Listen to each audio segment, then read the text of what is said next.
Muy buenas tardes, sean todos bienvenidos a la segunda y última sesión del ciclo de capacitación virtual Rehabilitación de elementos de concreto nuevo y que hoy será sobre inyección de fisuras en elementos de concreto. Recordemos que este espacio de capacitación se realiza a través de Campus Ultra, el programa de gestión del conocimiento de Cemento Ultrasen, con el que buscamos generar valor e impulsar la productividad y competitividad de quienes acceden a los distintos contenidos y que en esta oportunidad lo hacemos posible en alianza con SICA.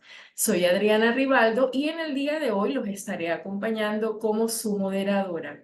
Hoy nuestro panelista invitado es David Leonardo Giraldo, ingeniero civil y especialista en estructuras de la Universidad Nacional de Colombia, magíster en BIS Management con más de 15 años de experiencia en diseño estructural y construcción de edificaciones habitacionales, comerciales e industriales.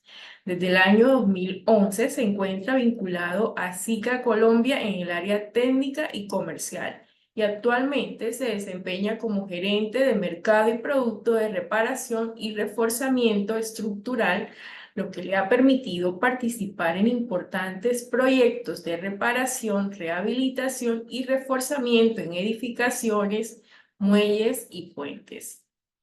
Bueno, acerca de la dinámica del webinar, luego de la conferencia tendremos un espacio para responder las preguntas que tengan, así que pueden dejar sus inquietudes en el icono de preguntas y respuestas para que el ingeniero David las responda en vivo.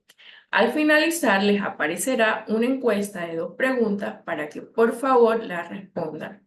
Y como tenemos 2 sesiones de webinar, cuando culminemos el ciclo, revisaremos si asistieron a ambos para generarles el certificado general del ciclo y si solo participaron en uno, les enviaremos el correspondiente a cada sesión. Ahora sí, damos inicio al webinar de inyección de fisura en elementos de concreto a cargo del ingeniero civil David Giraldo de SICA Colombia. Sean todos bienvenidos. Hola Adriana, buenas tardes. Buenas tardes a todos los que nos acompañan el día de hoy. Y primero que todo queremos agradecerle a Ultrasen por la invitación que nos ha hecho. Este es el segundo webinar que eh, damos en Campus Ultra relacionado a reparación de daños en elementos de concreto.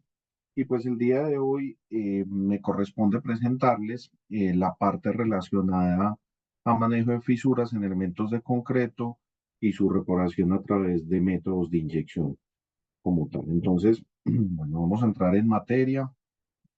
Voy a compartir eh, la presentación. Por favor, Adriana, me apoyas confirmándome que se esté viendo bien la presentación. Sí, perfectamente.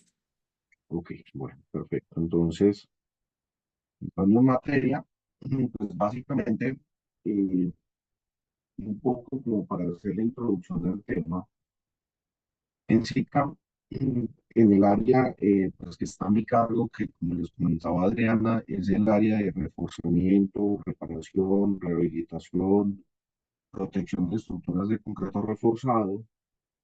Pues nuestro trabajo en el departamento técnico es asesorar a todos nuestros clientes en el tema de manejo de daños, reparación de afectaciones y pues realmente recibimos solicitudes de todo tipo, solicitudes muy sencillas, ¿cierto? Como pueden ser problemas donde hemos tenido, por ejemplo, movimientos de la formaleta, donde el acero se ha movido y eso repercute o termina en un elemento de concreto que tiene, por ejemplo, acero expuesto o acero con bajo recubrimiento, y pues de ahí vienen como las solicitudes más sencillas.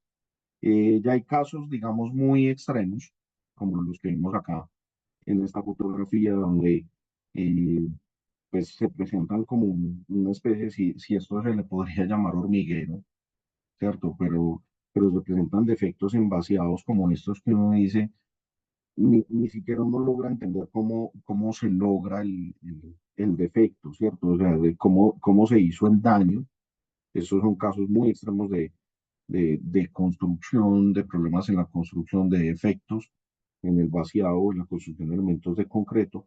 O por ejemplo, perdón, acá voy a reproducir este video nuevamente. Eh, por ejemplo, en este video que estoy mostrando acá, este es un caso que nos pasó en un tanque donde superficialmente veíamos que el concreto estaba bien, pero ya cuando uno empezaba como ocultar un poquito más, a revisar un poco más la pared del tanque, se encontraba con que detrás de una buena apariencia, de un buen vaciado, se ocultaba un concreto totalmente defectuoso, como se ve ahí, o sea, una cantidad de grava sin lechada.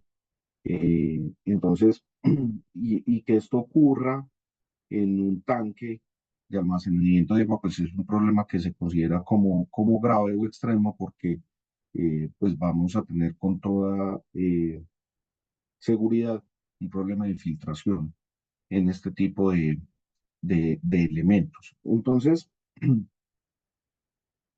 nosotros, esta estadística la hemos hecho nosotros esta es una fuente propia, lo aclaramos, dependiendo de hicimos como un seguimiento a qué era la fuente de las solicitudes que más nos hacen a nosotros en, en el tema de reparación de elementos de concreto. Entonces, si lo ven acá en la gráfica, realmente las dos principales causas en elementos de concreto nuevos que más se presentan son hormigueros y el tema de fisuras. El tema de fisuras, que es el tema que hoy nos ocupa, es el primer lugar en consultas. O sea, los clientes que más demandan asesoría en este tema es por fisuración muy concreta. Después de ello, hormigueros, que el manejo de hormigueros fue el primer webinar que dio mi compañera, la ingeniera María Cristina. Después encontramos la falta de recubrimiento y por último, daños inducidos. ¿Qué quiere decir daños inducidos? Por ejemplo, daños que ocurren en las obras como relacionados, podría decir, con una falta de coordinación. Esto se refiere, por ejemplo, a cuando dañan una viga, por ejemplo, una vigueta en una losa aligerada, porque deben pasar una tubería sanitaria, ¿cierto? Entonces, pues en la obra ejecutan, eh, pasan y ya luego llega el ingeniero estructural y hace un rechazo sobre esto. Entonces, eso es más o menos lo que llamamos daños inducidos. Ese tipo de daños, o por ejemplo, cuando hacen regatas en columnas o en muros y terminan cortando los estribos o los aceros principales y el electricista o el plomero no tuvo problemas con una pulidora, termina de recortar todo el acero de refuerzo. Es básicamente ese tipo de problemas. Entonces, vuelvo y le recalco, lo primera, las solicitudes que nosotros nos entran, en primer lugar, manejo de fisuras. Entonces, vamos a hablar un poco de evaluación y reparación de fisuras de concreto. Como en todos los problemas de patología de concreto, es muy importante entender el fenómeno, por qué se está presentando y evaluar las condiciones de trabajo, las condiciones que tenemos de reparación y posterior a ello, pues vamos a ver un poco de los métodos de reparación como tal de este tipo de elementos. Entonces, pues acá traigo unas fotos de problemas de los cuales a nosotros nos llegan requerimientos. Entonces nos llegan, por ejemplo, fisuras en elementos tipo muro, en sistemas de muros de cortante, muros vaciados, autinos, como los quieran decir. Estos sistemas estructurales que son basados en muros delgados, en muros de concreto, donde se presentan, por ejemplo, este tipo de fisuras. Esta patología últimamente ha sido una de las más recurrentes en este tipo de edificaciones. Una fisura que, por ejemplo, se presenta en los muros del último piso, con recurrencia cuando la cubierta del edificio es una placa de concreto y se presentan este tipo de fisuras en ciertos muros del edificio. Acá, por ejemplo, esta es una fisura que se presenta en una columna, en el tercio central de una columna circular. una fisura que uno como ingeniero estructural la considera incómoda por la posición. Y sí, ya como lo ven acá en la fotografía, es una fisura que muestra ya un desprendimiento de bordes importante, por eso está como instrumentada, por decirlo así. Fisuras en vigas de cimentación, como la que vemos acá, una fisura importante en una viga de cimentación. También tenemos fisuras que son un poco, ¿cómo decirlo?, menos importantes porque están en elementos que no son estructurales, pero son muy recurrentes, son molestas, no son fisuras que quisiéramos tener, sin embargo, se presentan mucho como estas fisuras que están en los andenes como tal, que siempre parten fisuras de las esquinas, donde hacemos aberturas, por ejemplo, para cámaras eléctricas o cámaras aguas lluvias. Normalmente siempre que tenemos una esquina, casi que tenemos que esperar una fisura como tal. Ya este tipo de elementos, acá por ejemplo lo que se está marcando es un tubo que llega a una caja eléctrica, el tubo quedó muy superficial, hizo se partió, básicamente hizo que el elemento estructural se partiera. Y aquí ya unas fisuras que empezamos a ver como, pues entre tantos defectos que tiene este vaciado, podemos ver fisuras en la parte aquí, en la cara inferior de la viga. Entonces, básicamente estas fotografías lo que nos hacen es que nos ilustran eh, que las fisuras pueden aparecer en el concreto en lugares muy esperados y en lugares muy inesperados. Yo siempre digo en este tipo de conferencias es que la persona que diga que ha trabajado con concreto y que nunca se le ha fisurado, ese realmente nunca ha trabajado con concreto. Todos los que hayamos trabajado con concreto en nuestra vida de ingenieros, en nuestra vida en la construcción, se nos ha fisurado un elemento. El que diga que nunca se le ha fisurado un elemento, ese realmente no ha estado trabajando con un concreto real. Ahora, ¿por qué se fisura el concreto? Entonces, pues esto es muy sencillo. El concreto por sí solo es un elemento, o sea, el concreto simple es un material que tiene una muy alta resistencia a la compresión, pero tiene una muy baja resistencia a la tensión. Entonces, pues básicamente por eso es que el concreto se le pone acero de refuerzo, para que el acero de refuerzo le dé la resistencia a la tensión que se necesita para soportar los esfuerzos. Ahora, cuando el concreto ha sido reforzado, ese matrimonio, ese conjunto, ese material compuesto entre concreto y acero de refuerzo, pues tiene una capacidad a la tensión, pero eso no es una capacidad infinita, es una capacidad limitada, es una capacidad que el ingeniero calculista que ha diseñado la sección de concreto reforzado, pues le ha dado ese nivel de resistencia. Pero cuando las fuerzas de tensión, si las fuerzas de tensión se mantienen menores o por debajo de la resistencia a la tensión de la sección de concreto reforzado, pues no hay fisuras. Pero en el caso contrario, es cuando las fuerzas de tensión exceden a la resistencia a tensión de la sección reforzada de concreto, pues ahí es cuando se presentan fisuras, ¿cierto? Que es como lo que vemos acá en el gráfico. Cuando ya hay un exceso de tensiones sobre eso es donde empezamos a tener problemas de fisuración. Ahí tuvo que haber pasado un fenómeno del material compuesto entre una primera eh, fisuras del concreto o con cierta fluencia en el acero de refuerzo para que el acero de refuerzo haga un cierto estiramiento o un movimiento en donde no había una presencia adecuada de acero de refuerzo y se alcanza a desatar una fisura. Entonces, básicamente, ese es un concepto muy básico, pero es un concepto que explica eh, claramente por qué se presentan las fisuras en el concreto. Ahora,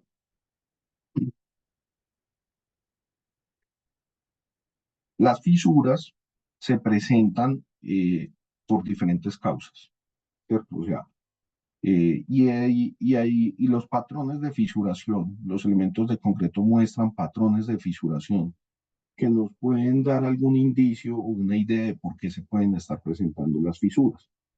Entonces, para dar un ejemplo de esto, voy a utilizar una viga. Una viga rectangular o una viga aligerada, una sección en T, como quieran verlo, pero cuando nosotros observamos, y eso es muy importante cuando uno está trabajando en problemas de fisuración, es observar el patrón. Por ejemplo, los que hacen patología en pisos, sobre todo en pisos industriales, eh, una de las cosas que estas personas que son expertas en esto, lo que hacen es los mapas de fisuración.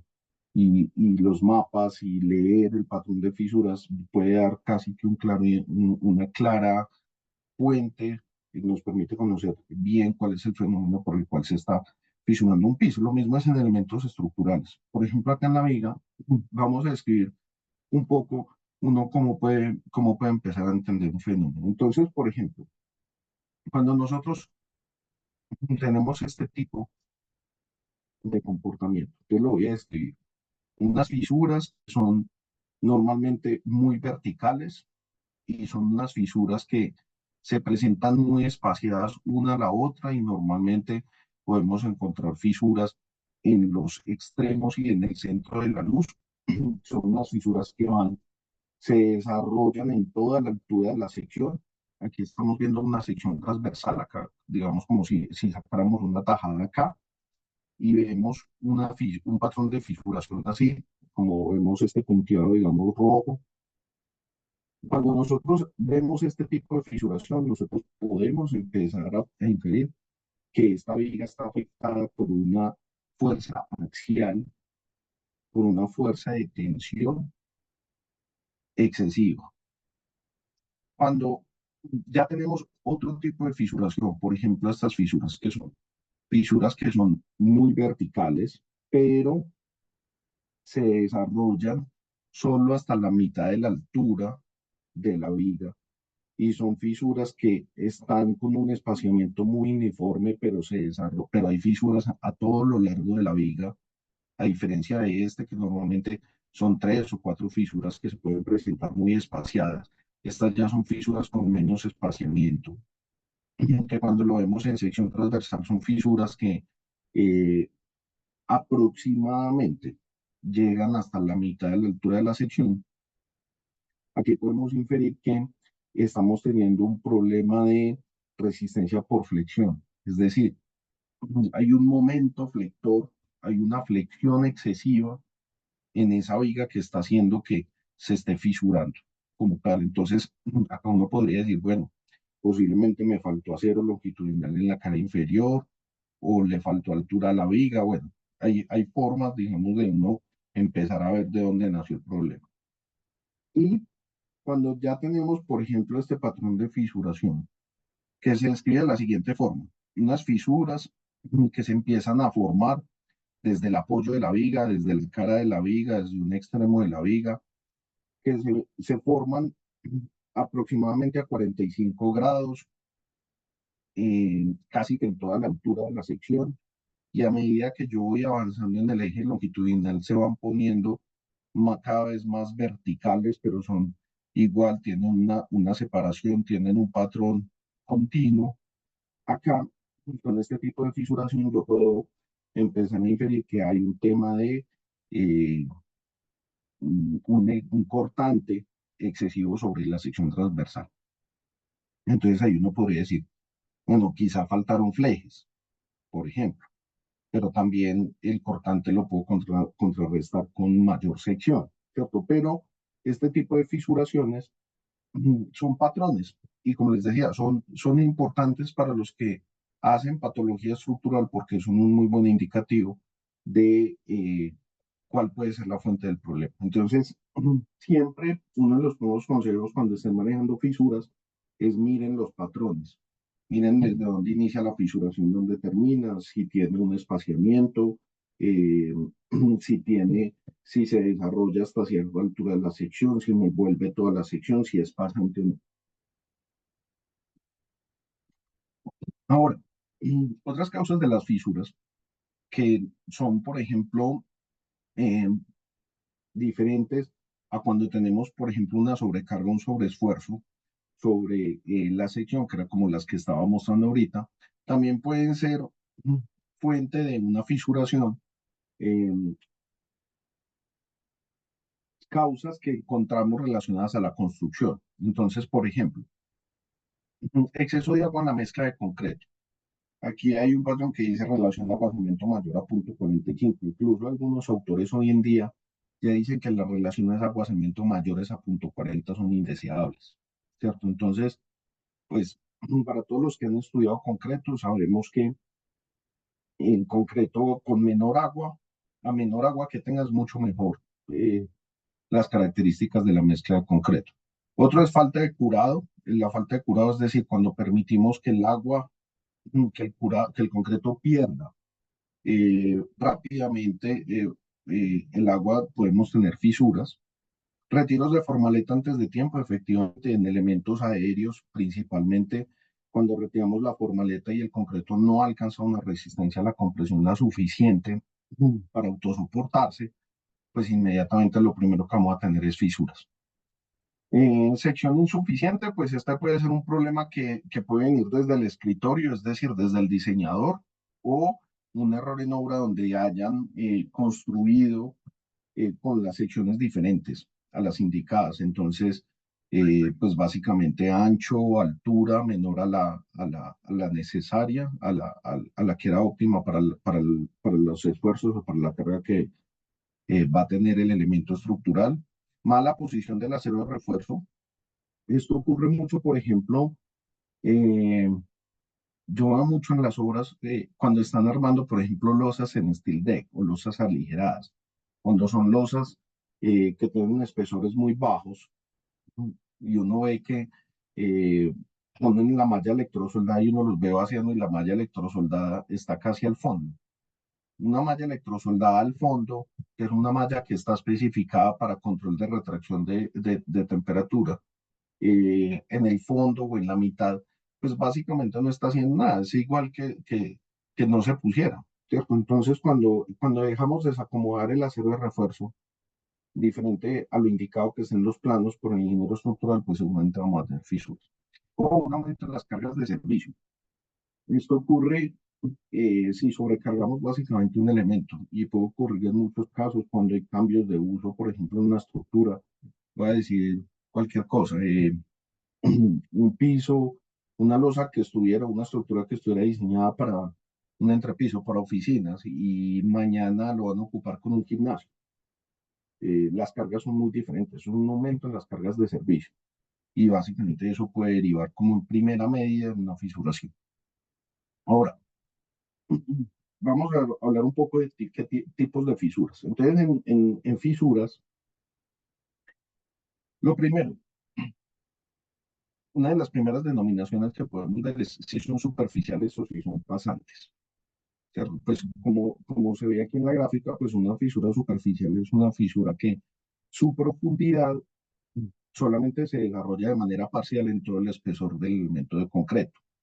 Entonces, normalmente estas fisuras que son superficiales son fisuras que comprometen la durabilidad del elemento de concreto porque finalmente hay ingreso de agentes contaminantes como el agua a la matriz de concreto, que no es deseable. Y lo otro, que es lo que más le preocupa a los usuarios, es la estética, comprometen la estética. Ahora, ya cuando estas fisuras, si estas fisuras avanzan más y atraviesan el 100% del espesor del elemento de concreto, es lo que se conocen como fisuras pasantes. Entonces ya cuando tenemos fisuras pasantes, se habla no solo de que se compromete la durabilidad, sino que también tenemos una pérdida de impermeabilidad, por supuesto, porque eh, ya por una fisura de estas el agua puede pasar completamente sin ninguna resistencia y adicionalmente también tenemos un compromiso en la rigidez del elemento. Para los que son calculistas, eh, saben muy bien a lo que uno se refiere con una pérdida de rigidez. Para los que no tienen, este es un término muy estructural, pero la rigidez es básicamente un compromiso de la capacidad de carga de la estructura. Y no solo de la capacidad de carga, sino de la capacidad de deformación o no de deformarse. Es decir, una viga, todas las vigas, para poner un ejemplo, una viga aérea es una viga que cuando está sometida a carga está hecha para que tenga una cierta flexión o una cierta deflexión, ¿cierto? Pero cuando ya tenemos, por ejemplo, una fisuración importante, una fisura pasante, esa deflexión aumenta y aumenta muchísimo, incluso puede llegar a aumentar por fuera de los rangos permitidos. Entonces ya tenemos compromisos importantes, ya pueden empezar a preocupar bastante al ingeniero estructural del proyecto. Ahora, ¿por qué debemos reparar las fisuras? Entonces las fisuras las debemos reparar porque uno, cuando tenemos fisuras estamos comprometiendo la durabilidad de la estructura, ¿cierto? Es decir, nosotros siempre debemos preocuparnos que cuando vemos una fisura, esa es una puerta de entrada para sustancias que son nocivas para el concreto o para el acero de refuerzo. Entonces, a modo de ejemplo, que ingresen sales, cloruros, ya un ingreso de sales, de cloruros a la matriz del concreto, ¿qué me puede desatar? Me puede desatar un fenómeno rápido de corrosión en el acero de refuerzo. Entonces, lo primero es que debemos pensar es que siempre que tenemos fisuras estamos comprometiendo la durabilidad de la estructura. Dos, algo que es muy asociado a durabilidad es la impermeabilidad, pero aquí ya hablándolo de eh, el ingreso de agua o el paso de agua a través de la sección. Y lo otro que les decía ahorita es la rigidez de la estructura. Es decir, cuando nosotros reparamos una fisura, le estamos restituyendo la capacidad de soporte de cargas de servicio al elemento como tal. Entonces, esos son puntos importantes. Ahora, cuando nosotros vamos a reparar una fisura, hay parámetros que son importantes y que debemos siempre evaluar de entrada para diseñar una buena reparación. Entonces, lo primero es ancho de la fisura. El ancho de la fisura es importante porque, eh, por ejemplo, nos puede determinar el tipo de producto que vamos a utilizar cuando la vamos a reparar. Cuando son fisuras, por ejemplo, que son muy cerradas, eso ya nos determina que el material que tiene que entrar allí es un material de ultra baja viscosidad o de baja viscosidad. Pero ya cuando son fisuras que son muy abiertas, que ya incluso empezamos a de pronto a llamarlas grietas, son fisuras que ya van a necesitar productos de más cuerpo, que llenen más fácil que una resina de baja viscosidad, entonces uno puede empezar a pensar como en lechadas, por ejemplo, morteros tipo graus, ¿cierto? Entonces, por ejemplo, los ingenieros, los asesores de SICA que trabajan conmigo en esta área, ellos saben que cada vez que nos llamen o me llamen a hacerme una consulta sobre la reparación de una fisura, lo primero que yo les pregunto es, ¿ven cuánto es el ancho de la fisura? Esto es un parámetro fundamental. Dos, si la fisura, si tiene movimiento, si es una fisura activa o inactiva. Porque las fisuras que son activas normalmente van a requerir en su sellado o en su inyección, si se van a inyectar o si se determina que es necesario inyectarlas, materiales que soporten o permitan ese tipo de movimiento que presenta la fisura. Por el contrario, si son fisuras que son inactivas, que son fisuras que realmente no presentan un movimiento casi cero, un movimiento despreciable, estoy hablando de movimientos de su ancho, es decir, si la fisura se cierra y se abre. Esas son fisuras que sabemos que podemos poner productos bastante rígidos en su reparación. Y lo otro es la condición de la humedad de la fisura. Es diferente manejar o reparar una fisura que está seca o una fisura que está con un paso de agua o una fisura que está con paso de agua a presión. Básicamente, eso nos determina el procedimiento de reparación y el tipo de resina que vamos a utilizar en ese tipo de, de trabajos. Entonces, para detallar un poquito más cada una de lo que les voy a hablar acá, entonces, anchos de fisura, y como les decía ahorita, determina el tipo de producto utilizado. Cuando son, por ejemplo, fisuras finas, que son fisuras que uno habla que se hacen inyecciones a partir de 0,05 milímetros de ancho, allí requieren materiales de ultra baja viscosidad o baja viscosidad. Cuando nosotros hablamos, estamos hablando de baja viscosidad. Estamos hablando más o menos para que se hagan una idea de productos que están por el lado de los 350, entre 350 y 400 centipoises. Productos de ultra baja viscosidad estamos más abajo todavía, ¿cierto? Entonces son productos que son muy, muy fluidos, tan fluidos que llegan a parecer agua y que permiten entrar muy bien en esas fisuras que son tan cerradas. Y ya, cuando son fisuras más anchas, pues lo que les decía ahorita, utilizamos productos que tienen más cuerpo, que nos permitan llenar con mayor facilidad fisuras de gran ancho. En este video que están viendo acá, es una maqueta que simula un ancho de fisura de 0,5 milímetros, ¿cierto? 0,5 milímetros es algo muy, muy cerrado, ¿cierto? Entonces, ahí lo que estamos simulando es, en una maqueta que está hecha de acrílicos, cómo se ve y cómo entran de fácil estas resinas en esas cavidades tan cerradas. Como lo ven acá, están inyectando una resina estructural y ahí miren que se ve claramente que no tiene ningún problema en avanzar en un espacio de 0,5 milímetros. Ese es un procedimiento que ahorita vamos a detallar, que es a través de puertos de inyección como tal. Entonces, ahí se ve claramente que la resina ingresa sin ningún problema en un espacio de 0,5 milímetros. Ahora, movimiento de la fisura. Entonces, lo que les comentaba ahorita, cuando las fisuras son activas, es decir, cuando las fisuras cambian mucho su ancho, se usan o se recomienda usar materiales flexibles. Materiales flexibles con una capacidad limitada de elasticidad que permitan que el sello o la fisura soporten ese movimiento. Porque, ¿qué es lo que pasa? Lo que pasa es que cuando ponemos materiales que son muy, muy rígidos en fisuras que son activas, pues si la fisura está activa es porque la estructura necesita moverse por allí. Y si no lo permitimos, pues entonces antes lo que estamos haciendo es desatando mayores problemas. Entonces el sello va a sufrir, el elemento de concreto va a seguir sufriendo, entonces por eso es mejor especificar el uso de materiales que soporten y no sean un impedimento para ese tipo de movimiento. Cuando ya son inactivas, se usan materiales rígidos. Los materiales más utilizados son las resinas epóxicas. Y algo que es muy importante es que las fisuras deben inyectarse cuando estén en su ancho máximo. Entonces, esto, muchas personas me preguntan que esto a qué se refiere. Y esto se refiere, para hacer un recorderis, que el concreto es un material, como todos los materiales, que tiene una dilatación o una contracción térmica, es decir, cambia sus dimensiones dependiendo de la temperatura en la que estén.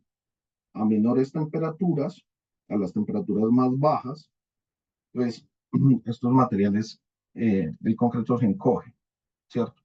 Cuando sube la temperatura en la matriz, el concreto lo que hace es expandirse. Eso no es un fenómeno que seamos capaces de ver muy fácil al ojo, pero en una fisura sí, si la instrumentamos, si la detallamos, lo podemos ver. Entonces, la recomendación es cuando esté en su ancho máximo. ¿Cuándo están las fisuras en su ancho máximo? Cuando el elemento de concreto está en su temperatura menor. Porque al él encogerse, cuando él se encoge, las fisuras se abren, ¿cierto?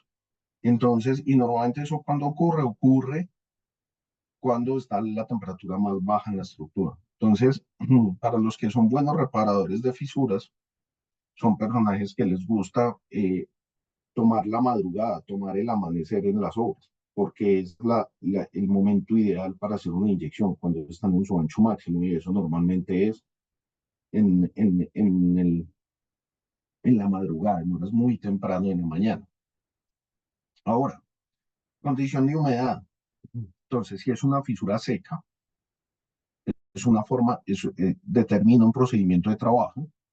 Si es una fisura que está húmeda, o si son fisuras con agua, sin presión o con agua a presión. Eso es totalmente, nos determina o nos cambia completamente el procedimiento como tal. Ahora,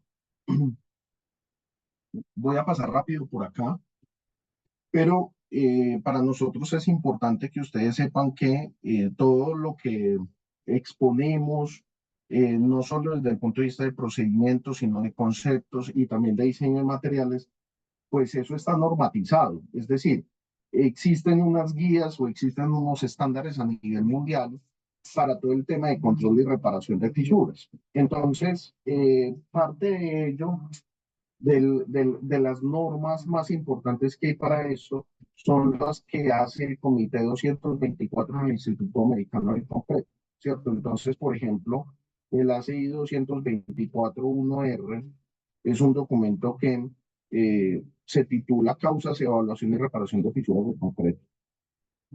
Y el 224.R es un documento que, como lo ven acá, se llama Control de Fisuras en Estructuras de Concreto. Entonces, estos son, por ejemplo, documentos guía que nosotros consultamos mucho para este tipo de patologías como tal.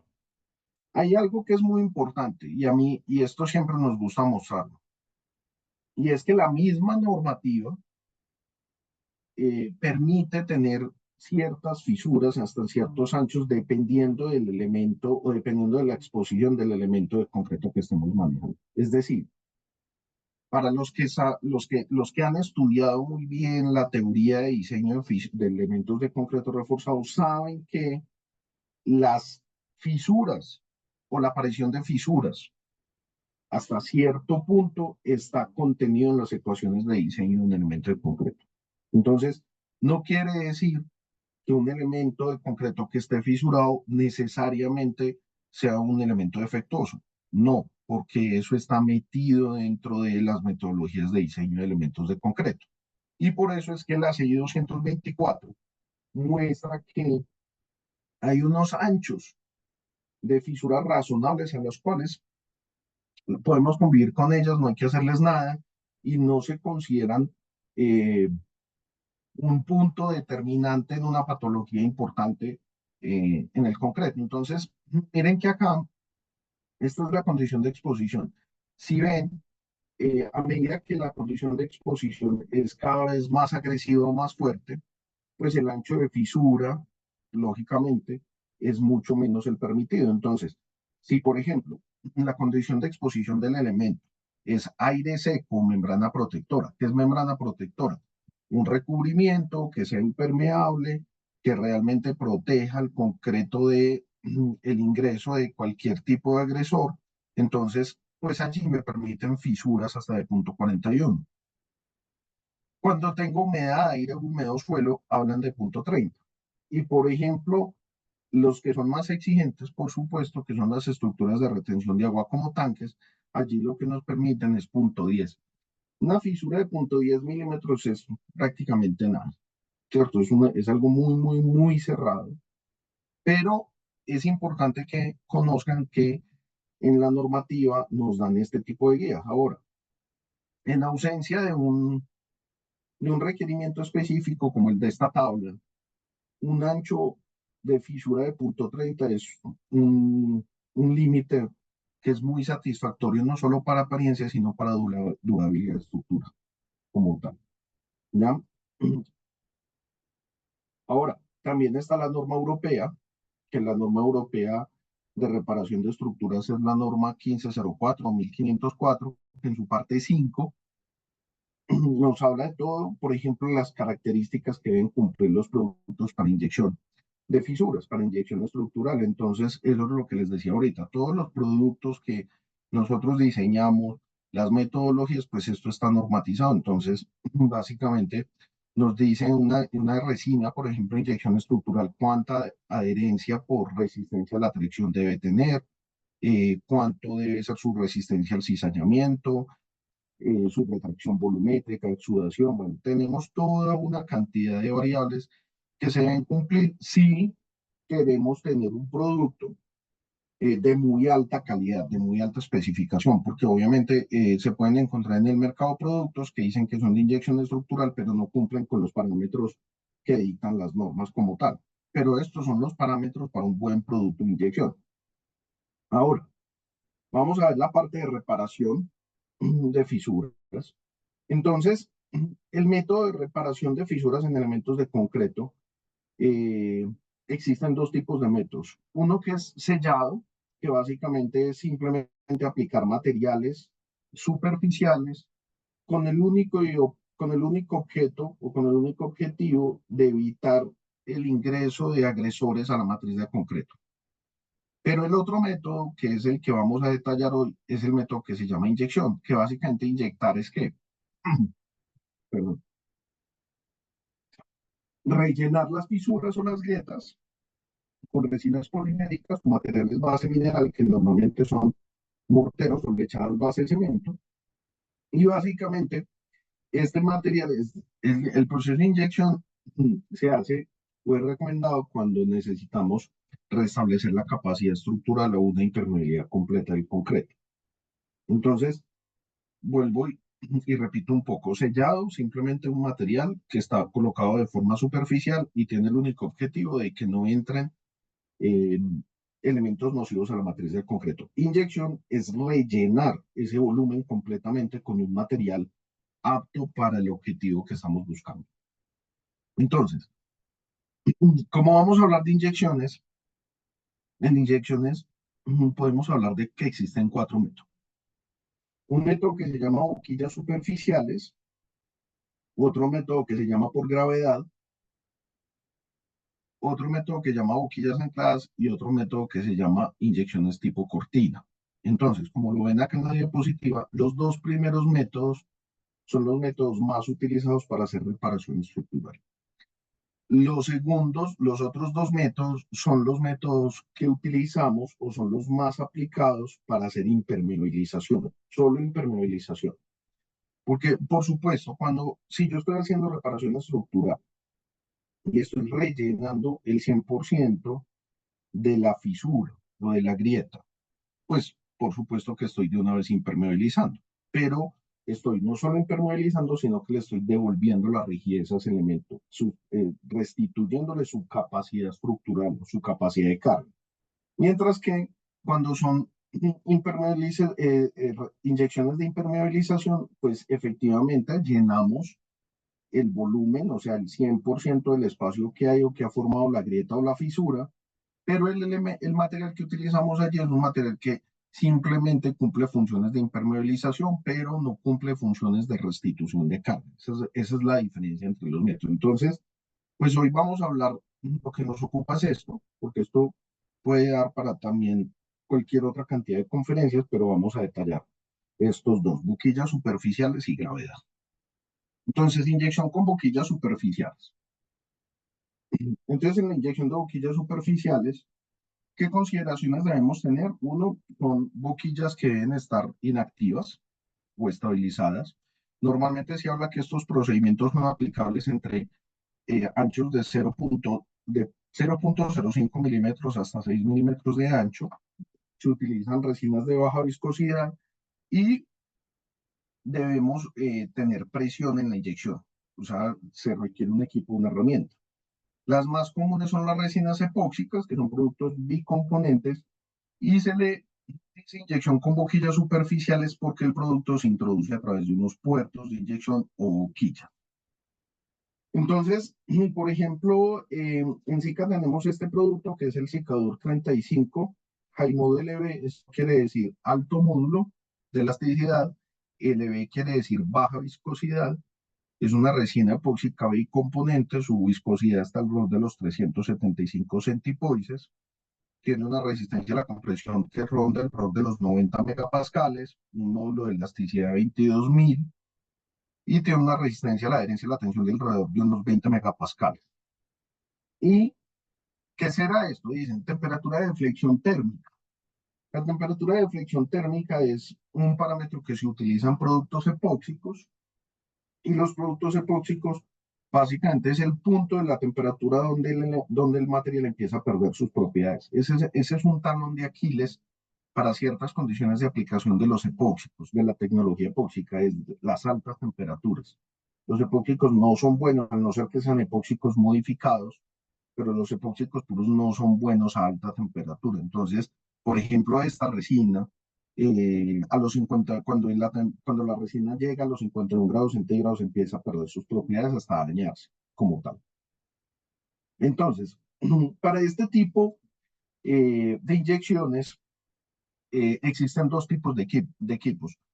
Eh, Miren, yo les decía, estas son resinas bicomponentes, es decir, su reacción química de curado, de fraguado, se da por la mezcla de dos componentes de la resina con un catalizador químico. Entonces, hay dos tipos de equipos. Hay unos equipos en los cuales traen doble recipiente, un recipiente para el componente A, un recipiente para el componente B, y el equipo se encarga de hacer el mezclado y de meter la presión para llevar el material a ser inyectado en la matriz de concreto. Y hay otros que son los más comunes, que en el país los conocemos como las ollitas de presión, y son productos que básicamente solo hacen presurización, es decir, debemos introducir en un recipiente que se va a presurizar el producto ya mezclado, la mezcla del A y el B como tal. Estos, como les digo, son los más comunes en el país.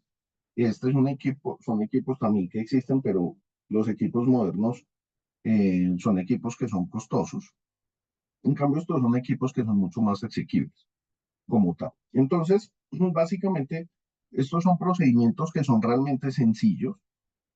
Es simplemente de seguir un paso a paso. Entonces, lo primero que se hace es limpiar el sustrato con una pulidora.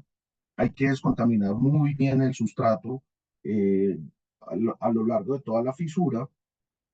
Después de hacer esta preparación con pulidora, se limpia muy bien con brochas, pues se barre con brochas e incluso con aspiradoras o con sopletes de aire se retira todo el polvo. Después de eso, ¿qué se hace? Se ubican las boquillas o los puertos de inyección, que es lo que estamos viendo acá, los puertos de inyección. Entonces, este puerto de inyección básicamente es superficial y lo que hace es tener una abertura que debe ir colocada en línea o en el eje con la fisura. Y estas boquillas se pegan al concreto a través de resinas epóxicas. ¿Cuánto es la distancia que se deben instalar las boquillas una a una? Alrededor de, o lo que los métodos de aplicación recomiendan es que la distancia entre las boquillas debe ser igual al espesor del elemento de concreto que estoy inyectando como tal. Y después de esto, aquí vemos un proceso de instalación de boquillas. Miren, aquí están los puertos de inyección. Se pegan con una resina epóxica y después de que yo los tengo colocados, hay que sellar superficialmente la fisura, también con una pasta epóxica. ¿Y por qué hay que sellarla? Porque acuérdense que esto es inyección a través de presión. Entonces yo tengo que confinar la resina para poder que entre y me llene todo el espacio, ¿cierto? Entonces, así debe verse antes de la inyección y después de que yo ya tengo todos los puertos de inyección instalados. ¿Qué se hace? Se conecta el equipo de presión a un puerto de inyección. Entonces, esto es una secuencia que es muy fácil. Conecto el puerto de inyección a la primera, conecto, perdón, el equipo, la manguera, al primer puerto de inyección. El segundo debe estar abierto porque estos puertos de inyección traen un mecanismo de apertura y cierre. Entonces, este puerto, o en este puerto debe estar, donde yo conecte el equipo, o por supuesto debe estar abierto. El siguiente también tiene que estar abierto y los otros cerrados. Empezamos a bombear resina hasta que por el puerto que está libre y abierto empiece a salir resina. Y esa es la muestra o la señal que debo ya pasar el equipo de inyección a ese puerto, cierro el primero, abro el siguiente, inyecto y hago esa secuencia hasta que haga la inyección de toda la longitud de la fisura. Y es un proceso repetitivo en cadena como tal. Aquí les vamos a un video de una práctica, pues un video que que hicimos en SICA hace ya bastantes años, de cómo se ve una inyección en un muro de concreto. Entonces, ahí van a ver cómo están colocados los puertos de inyección, cómo está sellada la fisura superficialmente, cómo se conecta el equipo. Ahí van a ver un equipo que es bastante antiguo, es un equipo de mezclado y presión. Entonces ahí lo que están haciendo es que ya están bombeando. Esta era una demostración de la capacidad del equipo, donde conectaron abajo, desde abajo, empezaron a bombear resina y ya van a ver que el equipo tiene tan buena presión que llena todo sin necesidad de utilizar las boquillas intermedias y aquí empieza a salir la resina de inyección. Esto quiere decir que ya toda esa parte de ese muro que estaban inyectando está rellena con resina. Aquí se alcanza a ver el equipo, miren que es un equipo muy antiguo, es un equipo que hace mezcla e inyección y básicamente así se hace el procedimiento. Entonces, eso es básicamente un procedimiento de inyección como tal. Y ya para terminar, les voy a mostrar que es un procedimiento que se utiliza normalmente, es un procedimiento aplicable solamente en elementos horizontales, normalmente se utiliza en losas y es un procedimiento de inyección por gravedad. Entonces, como su nombre lo indica, no tenemos un equipo de presión, sino simplemente dejamos que la resina se escurra al interior de la, de la fisura. Entonces, ¿cómo se detalla el método? Es muy fácil. Aquí tenemos la fisura. Si la fisura es pasante y, por ejemplo, estamos en una losa aérea, tenemos que tener la precaución de que hay que sellar por debajo para que la resina no se vaya a escapar. Y lo que hacemos es que hacemos un dique, una especie de dique, una mini piscina, con, haciendo, digamos, unos cordones paralelos a la fisura, con sellantes como Sikaflex. eh, Normalmente se hacen con esto, con Sikaflex, y lo que se hace es que se chorrea la resina en ese dique. Y básicamente se hace este dique para, obviamente, controlar que la resina no se vaya a escurrir y que se dé cierta altura para que haya una cabeza de presión y le ayude a entrar, al producto en la fisura. Pero básicamente es un procedimiento que es muy sencillo. O incluso, como lo veíamos acá, también los aplicadores que son ya muy diestros y tienen fisuras muy abiertas, utilizan jeringas para colocar directamente la resina sobre la fisura. Eh, Se utiliza la misma resina, resinas de baja viscosidad, y básicamente pues aquí está el esquema, es lo que les decíamos, se hace, eh, se aplican unos cordones paralelos a la fisura para crear un reservorio, se chorrea la resina, sobre esto se espera que la resina entre en la fisura y posterior a ello por medios mecánicos se retiran todos los sobrantes y básicamente es eso. Este procedimiento es recomendado siempre y cuando eh, no es tan recomendado en fisuras que estén muy cerradas, porque no tenemos presión. Entonces, es ideal en fisuras de abertura media alta. Cuando tenemos fisuras muy cerradas, es recomendable meter presión para poder tener una buena penetración como tal.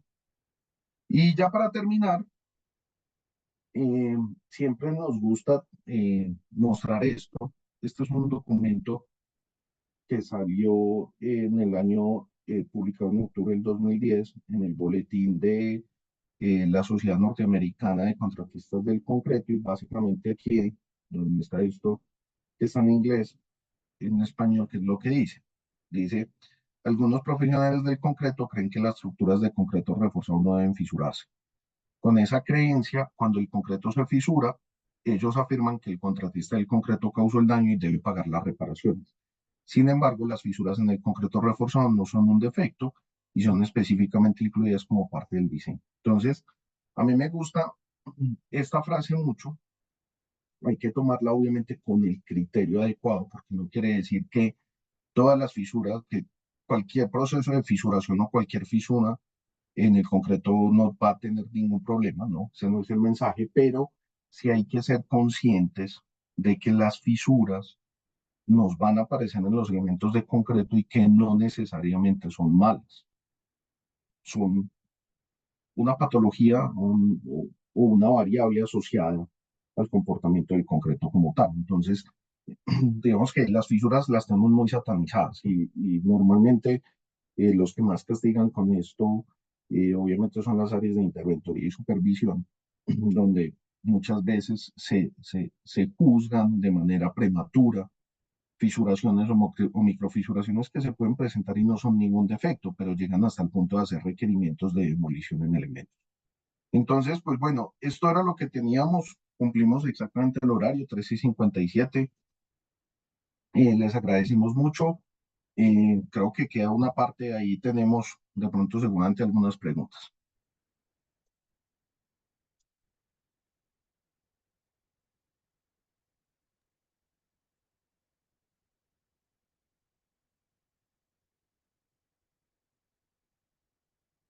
Muchas gracias, David, por todos tus aportes en esta sesión de conocimiento para nuestros participantes.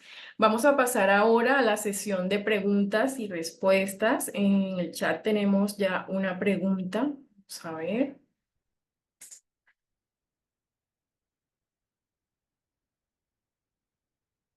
Bueno, Carlos Alberto Barrera nos pregunta, buenas tardes, ¿qué proveedor en Colombia se tiene para máquinas de inyección biocomponentes?